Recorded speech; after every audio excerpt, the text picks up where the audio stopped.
조금 전에 윤석열 후보가 봉하마을을 갔는데 말이죠. 이재명 후보가 대장동 특검 받는 대신에 부산저축은행 관련 수사도 특검을 받으라고 하는데 라고 기자가 물었더니 부산저축은행에 문제가 있습니까? 수사를 해서 나온 불법 혐의가 있습니까? 특검 받을 거면 받고 못 받겠다면 못 받는 거지 터무니없는 조건으로 물타기 하는 건 국민에 대한 도리가 아니라고 생각합니다. 양만이면 네. 윤석열 후보 이제 보다 더 구체적인 정보를 듣고 입수하고 나서 기자가 질문했더니 네. 그렇다고 한다면 나는 그거는 아니라고 생각한다. 네. 이재명 후보 특검 받을 거면 깨끗하게 받아라. 뭐 이런 식으로 물타기 하느냐. 좀 비판적인 생각을 밝혔네요. 그렇습니다. 좀 전에 전재수 의원님 말씀을 들으면서도 또 비슷한 생각이 드는데요. 결국 이제 수사 대상을 어떻게 가져갈 것이냐가 쟁점이 될 그렇죠. 텐데 지금 보면은 민주당 쪽에서는 좀 전에 얘기한 그 부분뿐만 아니라 그 윤석열 후보 본인과 가족들 거기에다가 고발 사주 의혹에 대한 공수처 수사 결과를 가져올 것이냐 말 것이냐 이런 문제가 있는 것이고요. 그렇기 때문에 그 수사 범위를 둘러싸고 아주 상당히 긴 그 공방이 오갈 수밖에 없다 하는 생각이 듭니다. 좀 전에 그 시청자들께서도 그렇게 느끼실 것 같은데 여권에서 제기하고 있는 윤석열 후보에 대한 여러 가지 의혹들이 있지 않습니까? 이걸 다 가져오게 되면 지금 검경에서 수사하고 있는 것들을 다 중단하고 넘어와야 되는데요. 그러면 수사 범위가 엄청나게 커집니다. 오기 전에 두 분과 좀 얘기를 나눴는데 그러면 특검을 좀 2명을 세워야 되는 것이냐? 아니면 특검 하나에 양쪽 후보를 담당하는 특검부를 세워야 되는 너무 것이냐. 갈래가 다른 수사를 한 특검이 동시에 한다는 건 좀 문제가 있어 보이네요. 그렇게 생각할 수도 예. 있습니다. 그런데 또 특검 둘이 하게 되면 약간 정치적으로 어느 쪽에 선 것 아닙니까? 라는 얘기를 또 들을 수도 있습니다. 그렇기 때문에 특검을 어떻게 구성할 것이냐, 수사의 대상 이런 것들이 엄청나게 그 갈등적인 요소, 논쟁적인 요소를 가지고 있다고 말씀드립니다. 예. 전재수 의원님께서 이제 이러저러한 사건도 특검해야 된다라고 말씀하시는 거는 제가 이해는 할 수 있어요. 근데 이재명 후보는 그럴 수가 없다고 봅니다. 왜냐하면 이재명 후보는 특검이 만약에 진행이 되면은 특검 수사의 대상이에요.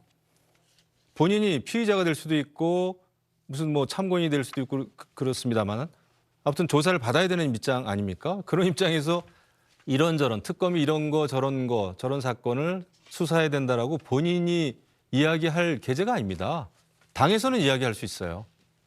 기본적으로 근데 이재명 후보는 그거를 굉장히 크게 착각을 하는 것 같아요. 예. 근데 특검 특검하면 대상자가. 윤석열 후보도 마찬가지고 윤석열 후보도 같은 상황이 마찬가지. 될 수 사실은 마찬가지입니다. 그거는 본인들이 수사해라 마라 할 그런 사안이 절대 아니죠. 알겠습니다. 대장동 개발 사업과 관련해서 특검 이재명 후보가 수용하겠다 조건부다라고 언론들은 보도를 했습니다만 이재명 후보와 아주 가까운 사이인 정성호 의원은 특검을 받겠다는 의사를 명확히 한 것이다라는 부연 설명했다. 그런데 앞으로 여야가 특검 도입을 위해서 협상을 하게 되면은 정말로 수사 대상, 특검 추천권, 또 특검 수사 기간 협상할 것들이 너무 많아서 언제쯤 특검이 시작될 수 있을지는 현재로서는 말씀드리기가 불투명한 상황이라는 점. 죄송한데 앞으로 제가 특검과 관련한 이야기 계속 여러분께 해드릴 거고요. 짧게 한번 해주실래요? 왜냐하면 부산저축은행이 제 지역구에 있습니다. 예, 부산저축은행 사건이 터졌을 때 그 본사가 부산 북구에 있습니다. 제 지역구거든요. 부산저축은행 때문에 지금도 3만 6천 명이 넘는 분들이 받아야 될 돈 6천억을 못 받고 있습니다. 그리고 여기에 1,155억이 대출이 됐는데 그 대출 브로커가 이미 구속이 됐고 그때 윤석열 검찰팀에서 수사를 하던 전국의 PF를 통해 가지고 부동산 개발을 하던 거 전부 다 했습니다. 여기 1,155억을 대출을 받았는데 600억 대출 받았던 PF 사업 가지고 조사를 했는데 이거를 빠뜨리고 안 했다는 것은 이것은 수사 대상이 될 수밖에 없다. 그리고 자기와 관련되는 의혹은 특검 못 하겠다 그러고 상대방과 관련되는 의혹은 특검을 해야 된다라고 하는 것은 저는 전형적인 그렇게 저희들을 향해서 요구를 했던 내로남불의 다름 아니다. 이 말씀을 반드시 드리도록 하겠습니다. 예, 알겠습니다. 조금 전에 윤석열 후보 이야기를 했는데 고 노무현 전 대통령의 묘역에 있는 경남 김해 봉하마을 참배하는 장면 여러분 영상으로 보셨죠? 영상 보면서 이야기를 좀 이어가도록 하겠습니다. 양만이면 일단 고 노무현 전 대통령의 부인 권양숙 여사는 만나지 못한 것으로 확인이 됐어요. 네네 그런 것 같습니다. 아마 다른 데 갔다가 돌아와야 하는데 그 시간이 맞지가 않아서 못 만난다. 그 부분 좀 확인 좀 더 필요할 것 김병민 같은데요. 대변인이 그렇게 좀 설명을 했다고 네, 하네요. 그러니까 면담 요청은 했는데 예. 그러니까 뚜렷한 답은 듣지 못했다. 그래서 오늘 불발된 것 같습니다. 예. 네. 권양수 여사가 지난번에 이재명 후보가 왔을 때는 내년 대선 때는 틀림없이 제 한 표는 드리겠습니다. 이런 이야기까지 네, 하지 않았습니까? 네, 그때? 네, 네. 그렇죠? 아무래도 뭐 팔이 안으로 붙는 것이죠. 제가 브리핑을 했었습니다. 네. 그렇습니까? 예. 또 이재명 후보를 보니까 노무현 전 대통령 생각이 많이 난다. 네. 비슷한 삶의 궤적을 살아오지 않았느냐. 그 뭐 이런. 브리핑도 그날 제가 했었습니다. 그렇습니까? 예, 예. 예. 알겠습니다. 그럼에도 불구하고 윤석열 후보가 김해 봉화마을도 가서 노무현 전 대통령 참배했다. 양만희 의원, 네. 어떤 생각과 목표가 있었을까요? 이번 그 방문은 아무래도 국민 통합이라고 하는 메시지를 좀 강조하려고 했던 것 같고요. 물론 그 전두환 옹호 발언에 대한 사과도 네. 있지만 이제 호남을 방문해서 오늘 또 김대중 전 대통령이 노벨 평화상 기념관도 네. 방문을 했거든요. 거기에서 국민 통합을 얘기했습니다. 그러니까 이전에 많은 정적들을 용서함으로써 국민 통합을 이루었던 김대중 전 대통령의 정신을 이어받겠다라는 얘기를 했고요. 오늘은 봉화마을에서 서민적인 대통령으로서 이제 노 전 대통령을 이게 기리면서 뭐라고 그랬냐면은 국민 통합을 하는 방법에는 용서도 있지만은 기득권을 타파함을 통해서 그 국민 통합을 이루는 방법도 있는데 그 부분과 관련해서 노 전 대통령을 기린다 이런 취지로 얘기를 했습니다. 그래서 두 전 대통령을 기름 통해서 자신의 국민 통합 메시지를 좀 강조하려 했던 것으로 보입니다. 예. 지금 윤석열 후보가 고 노무현 전 대통령 묘역을 참배하는 장면 여러분 화면을 통해서 보셨는데요. 그러면 오늘 아침 조간신문에는 기사가 많이 나왔습니다. 5.18 민주국립묘지에 가서 전두환 씨 옹호 발언에 대해서 진심으로 사과드리겠습니다 라면서 광주를 찾았는데 결국 5.18 민주국립묘지 추모탑을 30여 미터 앞에 두고 더 이상 앞으로 나아가지 못했습니다. 어제 상황 주영진의 뉴스브리핑 팀에서 영상으로 정리해 드립니다.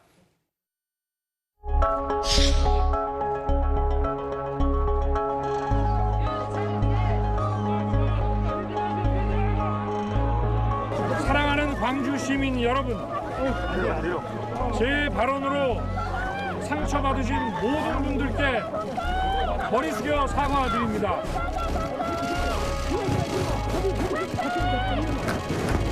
광주의 아픈 역사가 대한민국의 자랑스러운 역사가 되었고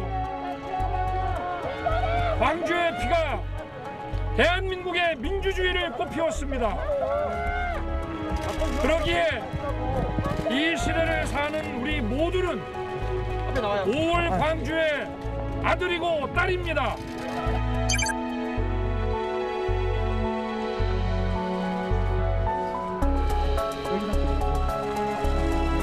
저분들의 그 마음을 제가 10분 이해를 하고요. 제가 우리 5월의 영령들의 분향도 하고 참배했으면 더 좋았을 텐데 분향은 못했지만 사과드리고 참배를 할 수 있었던 것이 참 다행이고 그렇게 생각하고 있습니다. 광주 방문을 두고 일각에서는 또 정치적 자작극 아니냐 이런 이야기도 들리고 있는데 이 부분에 대해서는 어떻게 생각하세요? 저는 쇼 안 합니다. 이걸로 끝나는 것이 아니라 내가 이 마음을 계속 가져가겠다고 말씀을 드렸습니다.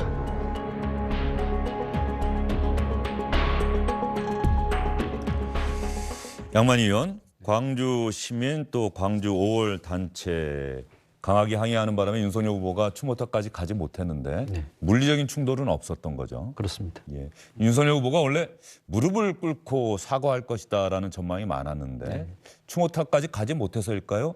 그냥 선체로 묵념을 하면서 사과문을 읽었네요. 네, 그렇습니다.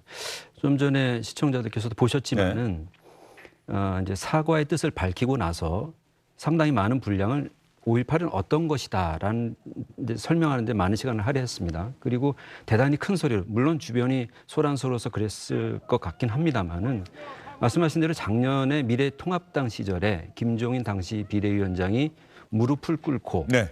죄송하고 부끄럽다라고 얘기를 함을 통해서 당시 소속 의원들의 망언, 5.18 관련 망언과 관련된 많은 그 실망스러운 부분들을 많이 걷어낼 수 있었거든요. 그러니까 그런 것과 비교를 해보면 저렇게 선자세로 큰 소리를 외치는 저런 부분들이 뭔가 좀 사과의 진정성이 있는 것이냐라고 하는 얘기를 들을 수밖에 없는 그런 것 같습니다. 그러니까 기본적으로 전두환 옹호 발언을 통해서 5.18과 전두환 정권에 대한 윤석열 후보의 역사 인식에 문제가 있는 것 아니냐 하는 이제 의심들을 하는 것이잖아요. 실망도 하고 분노도 하고 그러니까 그런 부분들을 좀 더 통절하게 반성하는 모습을 보여주어야 이 문제가 그 후보 입장에서는 뭐 해결이라는 표현도 좀 적절하지 않은 것 같습니다만 여하튼 입장을 분명히 제대로 할 수 있을 터인데 그러지 못하다 보니까 여전히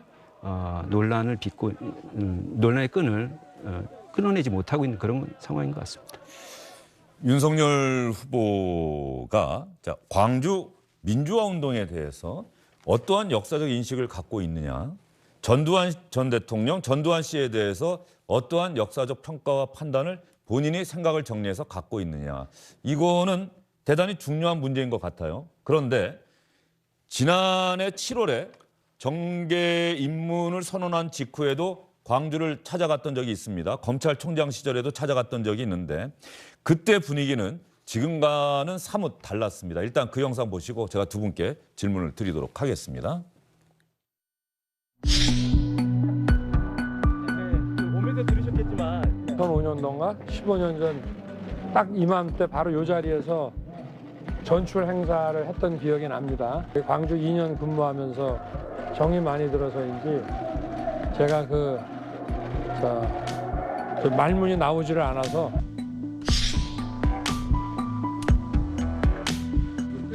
제가 오래전에 광주에 근무하던 시절에 참배를 이후 정말 오랜만에 왔습니다. 다시 이 열사와 박열사와 우리 홍 변호사님 또 우리 김 의원님 참배를 하면서 보니까 저 스스로도 아직도 이 한을 극복하자고 하는 그런 말이 나오질 않습니다. 지난 7월에 갔을 때는 울먹이면서 저런 이야기를 했고요. 당시 미얀마 상황과 5.18 광주 민주화운동을 함께 묶어서 이야기하면서 광주 정신을 헌법 정신으로 승화시켜야 한다. 이런 이야기까지 했었는데 그랬던 윤석열 후보가 갑자기 전두환 씨가 5.18 쿠데타만 빼면 정치는 잘했다. 호남에서도 그런 얘기하는 분들이 많다. 과연 어떤 것이 둘 다 윤석열 후보의 생각이냐 아니면 두 가지 가운데 어떤 것이 윤석열 후보의 생각이냐. 이거 대단히 중요한 것 아닙니까? 중요하죠. 근데 제가 볼 때는 말이죠. 지난해에 했던 발언, 저 발언이 진정성이 있다고 보고요. 근데 이제 지금은 이제 국민의힘의 또 야권 대선 후보가 되지 않았습니까? 그런 그 외적인 상황이 크게 바뀐 거죠. 그러다 보니까 제가 볼 때는 똑같은 윤석열입니다. 윤석열 후보의 그 5.18 민주화운동을 바라보는 그 시각 자체는 크게 변함이 없지만 얼마 전에 물론 전두환 전 대통령을 굉장히 잘못 인용하는 바람에 이게 이제 굉장히 사건이 됐는데요. 제가 볼 때 윤석열은 똑같은 윤석열인데 이 진영의 논리가 상당히 밑바닥에 저는 깔려 있다고 봅니다. 그러니까 역사관도 중요합니다만은 네. 지금 여당, 야당 나뉘어져 가지고 더더군다나 국민의힘 대선 후보가 돼 있는 윤석열 후보를 바라보는 그 여권의 소위 이른바 진보 진영 내에 그런 시각이 굉장히 좀 날카롭다. 이것을 부인하기가 어려울 거예요. 그래서 이번에 이제 윤석열 후보가 광주를 찾아가지고 사죄를 했습니다만 이것이 정말 진정성 있게 받아들여지는 데는 저는 굉장한 시간이 필요하다고 봅니다. 물론 더 절실하게 뭐 우리 양만희 위원님 말씀하신 대로 무릎을 꿇을 수도 있었겠죠. 하지만 그렇다고 그렇게 했더라도 이 문제가 해소되는 데는 굉장한 시간이 걸린다. 왜냐? 이것은 결국은 정치적으로 양갈래로 나눠져 있는 이 진영 싸움을 극렬하게 하고 있는 상황이기 때문에 그럴 수밖에 없다 이런 생각을 좀 드립니다. 사실 역설적인 상황이 말이죠. 지난 7월에 갔을 때는 광주 5월 어머니회 회원들과 간담회도 했었어요. 네. 그런데 이번에는 그 5월 어머니회 회원분들이 아마 추모탑 앞에서 분향을 무슨 자격으로 그렇게 이야기해놓고 여기 와서 참배를 하느냐 또 반대를 했다고 하더라고요. 상황이 완전히 바뀐 것이죠. 예. 그러니까 이게 저는 실수가 아니라고 봅니다. 예, 특히 이제 역사 문제에 있어서는 사실은 실수를 잘 할 수가 없어. 왜냐하면은 그게 이제 머릿속에 딱 박혀 있는 역사라면 그것을 뭐 말을 잘못해가지고 말 실수를 할 수 있는 그런 거는 저는 전혀 아니라고 봅니다. 더더구나 그렇게 저희들이 판단할 수밖에 없는 것은 부산 민주공원에 갔을 때 그 굉장히 유명한 사진이 있죠. 사실은 이제 사진 한 장이 역사를 대변하기도 하는데 네. 이한열 열사가 말하자면 연세대학교 앞에서 체류탄을 맞고 쓰러지는데 그 동료가 부축하고 있는 그 사진은 굉장히 유명한 사진 아닙니까? 그 사진을 보면서 세상천지에 이게 부마 민주항쟁 때 사진이냐 이러고 앉아 있는 겁니다. 그러니까 전반적으로 이게 뭐 사법고시 뭐 구술을 했는데 이게 육법전서 달달 외우다 보니까 이게 한국 현대사에 대한 특히 이 민주주의 역사에 대한 역사 인식 자체가 아예 없는 겁니다. 그러다 보니까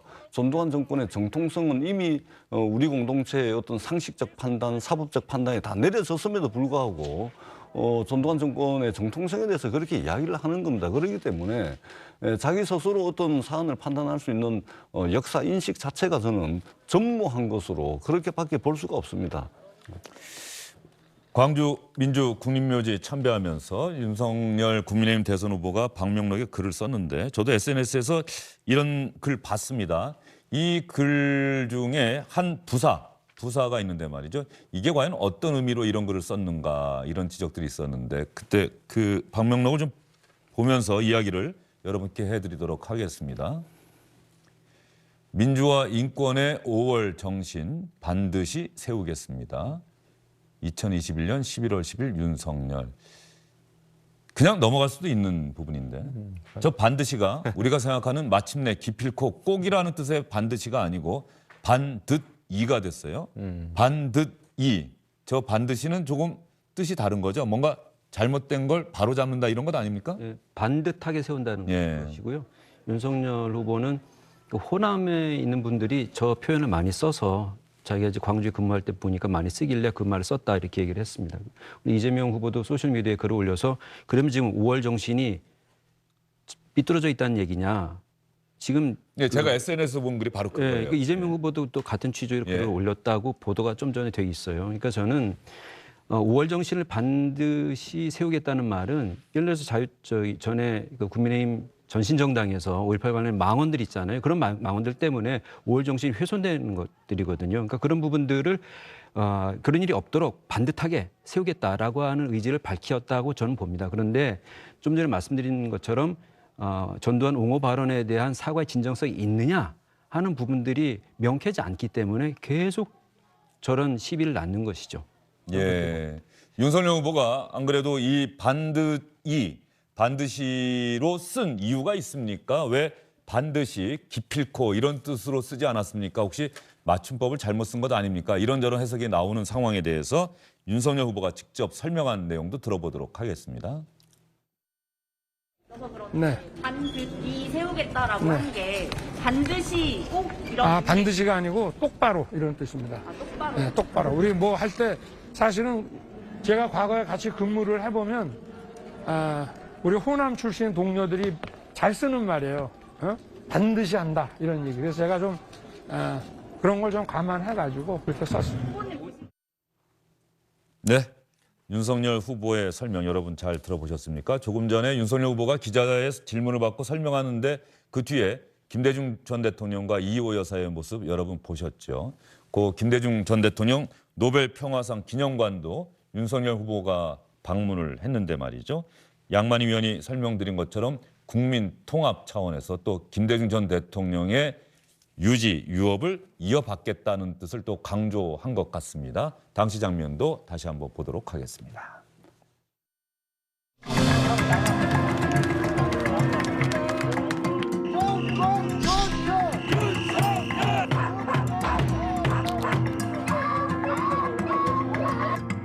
우리는 윤석열 당신을 보기도 부딪히기도 쉽지 않다.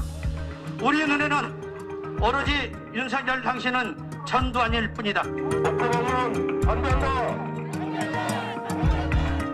김대중 정신 하면은 가장 먼저 내세울 수 있는 것이 저는 국민 통합이라고 생각합니다. 지금 국민 통합 말씀하셨는데 어제 강조 5.18 묘지도 그렇고 지금 앞으로 후장도 그렇고 후보님 지지하는 분, 그렇지 않은 분들이 크게 모여 있는데 이런 모습 보여서 어떤 생각 드시는지. 저는 다 존중합니다. 저를 반대하고 비판하시는 분들도 다 존중하고 또 그분들은 그분들의 입장이 있고 제가 차기 정부를 맡게 되더라도 저를 반대하는 분들에 대해서도 다 포용하고 모든 분을 다 국민으로 모시고 국가 정책을 펴나갈 생각입니다. 저는 뭐 여기 과거에 근무도 했었고 저한테는 호남이라는 게 뭐 어색하거나 그러지 않습니다. 늘 제가 친근한 느낌을 가지고 있는 데고 그렇습니다.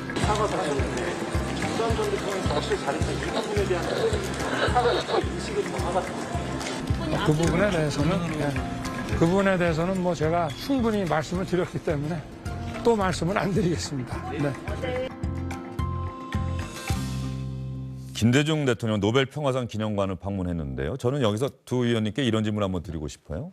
국민 통합이라고 하는 부분 예전과는 좀 달라진 게 그때 지금도 뭐 진영에 따른 갈등이 상당히 심하긴 합니다만 후보들이 어쨌든 자신들의 지지 진영 그래서 자신들의 노선과 함께했던 대통령은 기꺼이 묘역을 참배하고 그랬습니다만 다른 노선에 있는 전직 대통령의 묘역을 참배한다 간다 이건 상당한 논란이 있었는데 이번에 보면 말이죠.